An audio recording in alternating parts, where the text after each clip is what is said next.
ગુજરાતને કોની નજર લાગી છે? તાજેતરમાં ગુજરાતમાં એવી અનેક ઘટનાઓ સામે આવી છે જેમાં સ્ત્રીઓની કાં તો હત્યા કરાઈ છે, કાં તો આબરૂ લૂંટી છે. આવી જ વધુ એક ઘટના અમદાવાદના મેઘાણીનગરમાં બની છે. વિકૃત ટપોરીના ત્રાસથી યુવતી ઘરમાં પુરાઈ રહેવા મજબૂર બની હતી. બોબી નામનો ટપોરી યુવતીને લાંબા સમયથી પરેશાન કરતો હતો.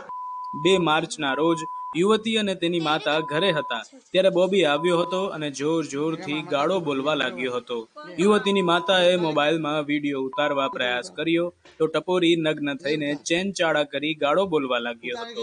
સમાજમાં પરિવારની આબરૂ જવાના ડરથી ઘણા કિસ્સામાં પીડિત અને તેનો પરિવાર ચૂપ રહે છે.